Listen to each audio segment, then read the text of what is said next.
집이 사람을 닮고 사람이 집을 닮는다. 여러분, 이 집 한번 보실래요? 어떠신가요? 세월이 켜켜이 쌓여 있지요. 이 집의 주인은 어떤 사람일 것 같으세요? 우리는 집을 보며 사는 사람을 상상할 수 있습니다. 또 사람을 보며 그 사람이 사는 집을 상상할 수도 있습니다. 이 집은 조은이라는 시인의 집이랍니다. 집이 사람이다 라는 책이 있습니다. 그 집이 품고 있는 소박하고 아담한 삶이 부제이고요. 책을 산 지 2달 됐는데 앞부분만 반복해서 보고 있습니다. 그 앞부분에 이 집의 이야기가 있습니다. 책을 소개하는 것은 아니고요. 집이 사람을 닮아가고 사람이 집을 닮아갑니다. 시인에게 이 집은 벼랑 위의 삶을 지탱하는 둥지였던 것 같습니다. 아파트에 살 때는 그러지 않았는데 단독주택에 살다 보니 집을 살펴볼 때가 많습니다. 혹시나 어디 상한 데가 없는지, 손봐야 할 곳이 있지는 않은지. 왜냐하면 단독주택은 아파트와 다르게 주인이 직접 손보고 돌보지 않으면 안 되거든요. 저희 집도 리모델링 한 지는 1년 남짓이지만 진짜 나이는 40살 부록입니다. 부록은 세상 일에 미혹되지 아니함을 뜻합니다. 이 시기를 지나면 하늘의 명을 안다는 지천명의 나이가 됩니다. 그런데 나이만 먹는다고 다 그리 되는 것은 아닌 것 같습니다. 집을 살피듯 마음도 살펴야 하고 마음을 살피듯 집도 살펴야 집이 우리를 탈없이 몇 년이고 몇십 년을 살게 해주는 것 같습니다.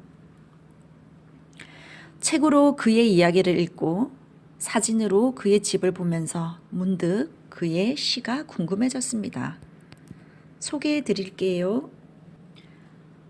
언젠가는 조은.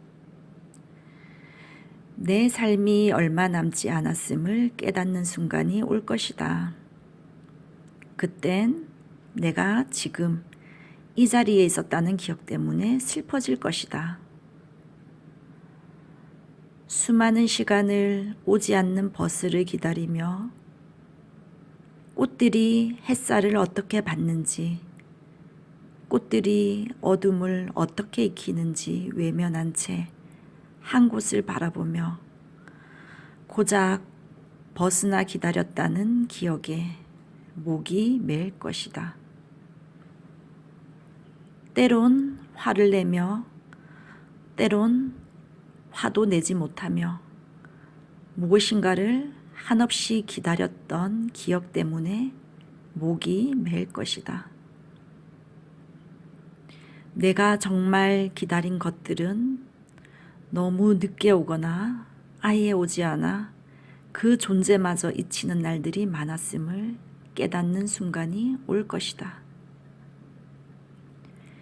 기다렸던 것이 왔을 때는 상한 마음을 곱씹느라 몇 번이나 그냥 보내면서 삶이 웅덩이 물처럼 말라버렸다는 기억 때문에 언젠가는. 자, 어떠세요? 살아보니 삶은 오지 않는 버스를 기다려야 할 때도 있고 그런 순간을 떠올리며 몸서리 쳐야 할 때도 있습니다. 언젠가는 하다가는 삶의 이유도 모른 채 죽음을 맞이할 수도 있습니다.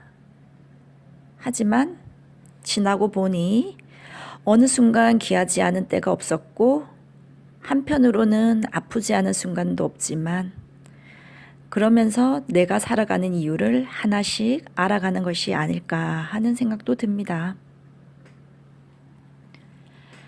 단독주택에 이사 오고서는 땅에 가까워진 만큼 삶도 근원에 더 다가서는 것 같습니다. 우리가 사는 집이 우리의 인생을 그려내는 도화지이자 작품이 될 수 있습니다. 그런 생각을 하면 집 청소를 하거나 집을 가꾸는 일이 힘든 노동이 아니고 내 삶을 다듬고 가꾸는 경건한 일이 될 수 있습니다. 앞으로도 집에 대한 공부, 사는 일에 대한 공부 멈추지 않고 할 것이고 그런 이야기를 계속 들려드리겠습니다. 감사합니다.